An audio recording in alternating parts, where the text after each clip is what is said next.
Assalomu alaykum. Hammaga sizlar bilan g'oyibona bo'lsa-da ko'rishib turganimdan bag'oyatda shodman. Bu video O'zbekiston Kubogi finali Paxtakor hamda Andijonga bag'ishlanadi.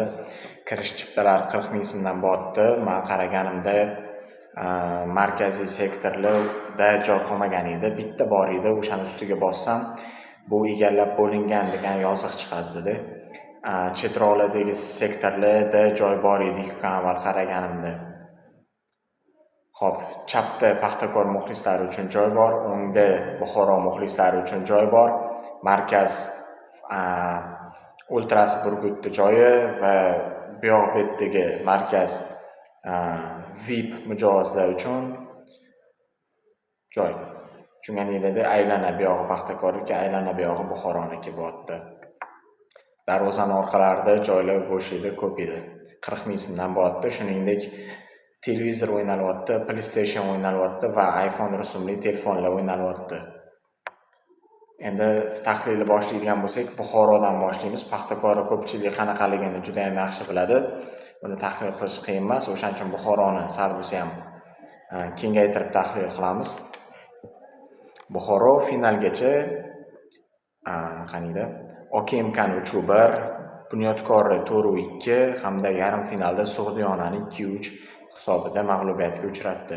G'alaba golini 117-daqiqada urdi. Paxtakor bo'lsa Olimpik Mobiuzni yutdi 3-1, Mashalni yutdi 3-1, Dinamoni yutdi penaltilar seriyasida. Qaranglar, Buxoro so'nggi o'rinda Sho'rtan, uni tepasida Mashal, 1 ochko farq bilan Mashalni tepasida turibdi Buxoro. Eng ko'p gol o'tkazib olgan komanda Sho'rtan, keyingi o'rinda Mashal bilan Buxoro bir xil 45 bilan gol o'tkazib olgan. Va eng ko'p gol urgan komanda Paxtakor. Buxoroning himoyasi yaxshi emas, o'yinchilarning texnikasi yaxshi emas. Xo'p, Buxoro futbolchilari har o'yinda 11 marta zarba berishyapti. To'p nazorati 40% har o'yinda olishyapti. Bu degani Buxoro to'psiz o'ynaydi degani. Qarshi hujumlarga tayanadi, qarshi hujumlarda ham tezkor qarshi hujumlarga o'tmaydi, pozitsion futbol bilan o'tyapti. 3tadan ko'p burchak zarbalari olyapti har o'yinda. Uzatmalarning aniqligi 74%, long bollarning aniqligi 51%, crosslarning aniqligi 33%, duellardagi g'alaba 38-48%. Superligada eng ko'p gol o'tkazib olgan komandalardan bittasi. Qaranglar, Buxoro yaqinda o'nglanib qoldi ikkinchi davrada, chunki yozgi transferlarda Aziz Omonov hamda Toma Tabatadzeni viloyat hokimiyati klubga olib kelib berdi. Va shundan keyin mana shu ikkalovi klubni eng asosiy futbolchilaridan biriga aylanib oldi. Oldin Buxoroda gol urish muammo bo'lardi. Shohruh Norxonovni haydab olib, o'rniga mana shu ikkalovini olib keldi, bular eplayapti. Men Telegram kanalimda yozdim. Buxoroni tahlil qilish qiyin bo'lmaydi deb, chunki bu Buxoro O'zbekiston terma jamoasining uslubida o'ynaydi. Taktik joylashuvi ham xuddi shunaqa, qiladigan ishlari ham xuddi shunaqa. Hali chalg'ib ketmasam, o'shani ham gapiraman. Qaranglar, klubning eng yaxshi 3 ta o'yinchisi: Toma Tabatadze, Aziz Omonov hamda Frani Ikic.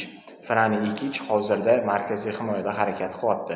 Buxoro 3 ta markaziy himoyachi bilan o'ynaydi, 2 ta qanotda lateral bilan o'ynaydi, 2 ta tayanch yarim himoyachisi bilan o'ynaydi, bitta hujum orti vakili hamda 2 ta hujumkor yarim himoyachilar bilan o'ynaydi. Chapda Bigic, o'ngda Aziz Omonov, nominal hujumchi Toma Tabatadze. Lekin Aziz Omonov ikkinchi fitnachi hujumchi bo'lib turib, markazlashib ketadi va Buxoro hujumchilari 2 taga yetadi. Toma Tabatadzeni qariyaligini, tezkor emasligini inobatga olsak, Aziz Omonov u uchun ham yugurib beradi. Va ko'pincha men ham har bitta komandaning 4 tadan o'yinini ko'rdim va ko'pincha Aziz Omonov Toma Tabatadzeni orqasida harakat qilyapti. Toma Tabatadze olma-pish og'zimga tush deydigan hujumchi. Unga vaziyat yaratib bersanglar, oyog'ini uchini tiqib olibmi, boshini qirrasini qo'yib olibmi, gol urishni eplab beradigan futbolchi. Tepadigan udarlari ham yaxshi. Lekin tezkorligi yo'q. Pressingda uncha yaxshi emas, lekin final bittali o'yinligini inobatga olsak, u ham borini bersa kerak. Chunki mavsum o'zini yakuniga qarab ketyapti. Superligada qolib yana soqqa ishlashni xohlasa, o'zini ko'rsatib berishi kerak. Buxoro olmasa ham boshqa komanda olishi uchun o'zini ko'rsatib berishi kerak, chunki hammani ko'zi finalda bo'ladi. Hop, Frani Ikic markaziy himoyada o'ynayapti. Oldin tayanch yarim himoyasida o'ynagan Ulug'bek Baqoyev davrida. Aslida himoyachi shunchaki hujumlarni tepadan buzish uchun tayanch yarim himoyasiga chiqarilgan edi. Endi qaranglar, bitta umumiy gap. Menga hozir qiyin bo'lyapti.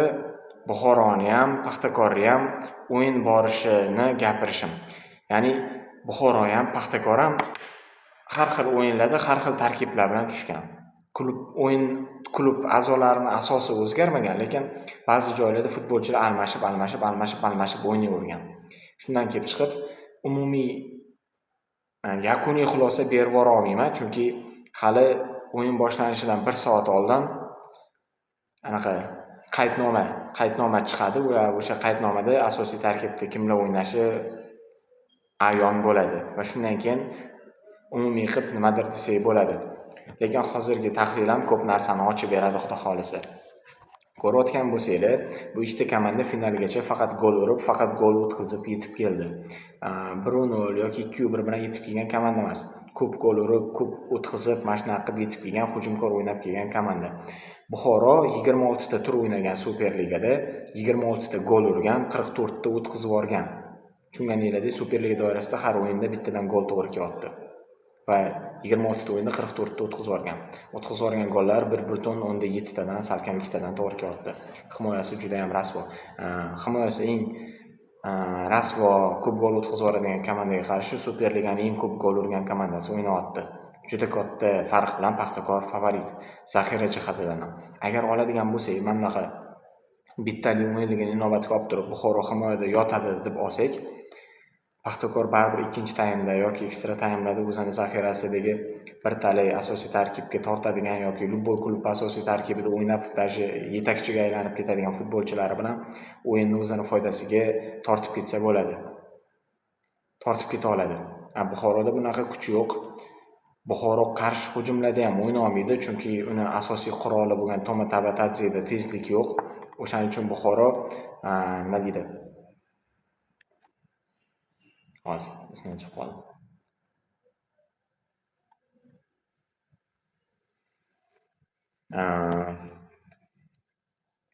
Pozitsion hujumga o'tadi. Ya'ni etap-etap himoyadan yarim himoyadan hujumga sekin-sekin chiqib boradi.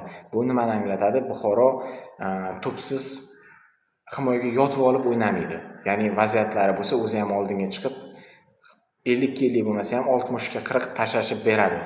Va ahmoq bo'ladi ham o'yinning boshidan himoyaga yotib olsa, chunki o'yinning boshi ilk taassuroti eng muhimi. O'shaning uchun ham Yevropada juda ko'p komandalar dastlabki dekadada, ya'ni 10 daqiqalikda bosa-bos, sola-sol faqat hujumda o'ynaydi. Aston Villa Bavariya o'tgan yilgi o'yinda shu narsaga yaqqol guvohi bo'lganman. Aston Villa Bavariya bilan o'ynayotdi. Dastlabki 10 daqiqa Aston Villa juda ko'pchilik bilan hujumlar qildi va gol urib oldi. Garchi o'sha o'yinda yutqizgan bo'lsa ham, shunaqa narsa bor.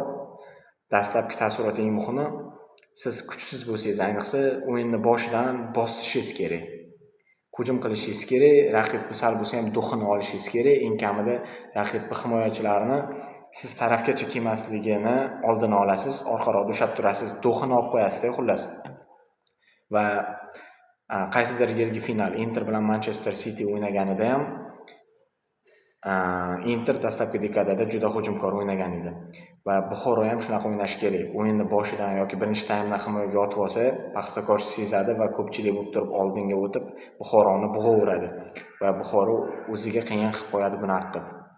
O'shaning uchun o'ylayman, nima deydi, himoyaga yotib olib o'ynamaydi deb Buxoroni. Orqaroqda o'ynaydi-yu, lekin ko'pda o'zida bo'lsa tep formaydi yoki uzun paslar bilan qarshi hujum boshlamaydi. Pozitsion pas bilan chiqishga harakat qiladi deb o'ylayman. Chunki kontratakada o'ynasa ham Azomonov bilan o'ynashi mumkin, lekin Toma Tabatadzes bilan o'yna olmasa kerak deb o'ylayman. Qaysidir bitta o'yinda Otabek Boymurodov asosiy tarkib varatar Chirinayev bilan Otabek Boymurodov asosiy tarkib uchun kurashib yurishdi, lekin ko'pincha Otabek Boymurodov asosiy tarkibda tushyapti.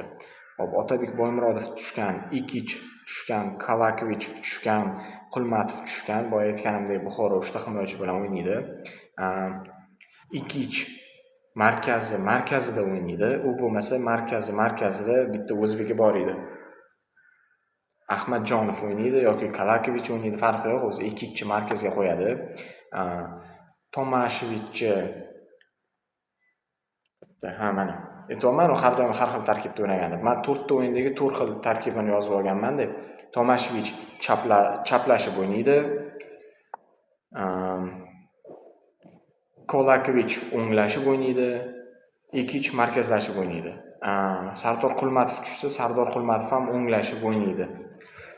Ya'ni ikkita lateral himoyachilar Po'latov o'ngdan, Yo'ldoshev chapdan tepaga chiqib ketgan paytda mana bu ikkita qanotroqda o'ynaydigan markaziy himoyachilar qanotlarga yoyilib, ularning o'rnini bilintirmay turishadi. Va mana bu Ro'ziyev himoyadan kapton olib chiqadi, himoya bilan yarim himoyani bog'laydi. Kerak bo'lsa ikkinchi markaziy himoyachi bo'lib pastga ham tushib turadi. Va mana bitta Ro'ziyev bilan Serjak tayanchda o'ynayapti. Bu yerda ham shunaqa. Bu yerda Ro'ziyev bilan Xayrullayev o'ynagan. Shunaqa gaplar. Buxoroning tarkibi sal tushunarsizroq bo'lyapti, o'shaning uchun bir nima degim kelmayapti. Chapda Begich o'ynaydi, hujumkor yarim himoyachi, o'ngda Aziz Omonov o'ynaydi, markazda Tobatadze o'ynaydi. Boya aytganimdek, Omonov markazlashadi. Yana bitta narsa, oxirgi o'yinda Buxoro Sug'diyonani 2-0 yutdimi? Xullas, oxirgi o'yinda g'alaba qozongan ekan 2-0 va o'sha o'yinda ikkita golni o'ng qanot himoyachi mana bu Po'latov urgan va eng e'tiborli jihati Po'latov ham ikkita golini o'ng qanot himoyachisi bo'lishiga qaramasdan markazdan urgan. Jarima maydonining ichida o'ng qanot himoyachi nima qilib yuribdi? Bu ham ishlanma, bu ham fitna, Buxoroning fitnasi tushunasizlar. Yaqinda Telegram kanalimda ovozli xabar tashab Brest bilan PSG o'yinini gapirdim. Ashraf Hakimiy dubl qayd etdi va eng e'tiborlisi o'ng qanot himoyachi markazdan uryapti, ikkita golini ham dedim. Buxoroda ham xuddi shunaqa bo'lgan. 2-0 yutgan o'yinida o'ng qanot himoyachi markazlashib uryapti ikkita golini. Bu ham fitna. Tasodifan bo'lmaydi, tasodifan bo'lmaydi. Demak, biza bilsak bo'ladi. Trener kim edi? Aleksandr Xamikovni uslubi bor, fitnalari bor, demak Paxtakorga ham atab qo'ygan nimadir bordir. Lekin o'sha aytganimdek, Paxtakor individual mahoratga ko'ra Buxorodan juda ham katta farq bilan ajralib turadi. Finalligini inobatga olib ehtiyotkor o'yin bo'lishi mumkin, lekin finalgacha bu ikkita komanda ham faqat raqiblari bilan sola-sol qilib kelgan. Balki finalda ham sola-sol bo'lar. Shu. Endi Paxtakorga gapiradigan bo'lsak, mana Buxoro Paxtakorga qarshi 4-0 yutqizib qo'ygan o'yinida o'zidan chaplashib o'ynagan. Tushunasizlarmi? Chap tomonga urg'u berib o'ynagan. Demak, yana bu safar ham Paxtakorga qarshi chaplashib o'ynash mumkin. Chunki Paxtakor o'ng qanotida Hojiakbar Alijonov bor. U hujumda o'ynaydi, hujumda xavfli, lekin himoyalanishga kelganda tepada qolib ketadi va qarshi hujum uchun Paxtakor o'ng qanoti Buxoroga to'g'ri keladi, chap tarafi qulayroq bo'lishi mumkin. Paxtakor haqida gapiradigan bo'lsak, himoyadan kaptoni Sardor Sobirxo'jayev olib chiqadi, tepada hujumni ko'chirib yuradigan, hujumni qatdan borishini aniqlaydigan Flamarion bo'ladi. Flamarionni markazga joylashtirsa, chapda Hojimat Erkinovga joy berishi mumkin yoki Bashar Rizanga. O'ngda Turg'unboyev yoki Hamdamov, markazda Sergeyev o'ynasa kerak. Paxtakor hujumi juda ham kuchli. Bu safar balki mo'jiza bo'lar, lekin Paxtakor katta favorit. Tahlildan qoniqqan bo'lsanglar, xursandman.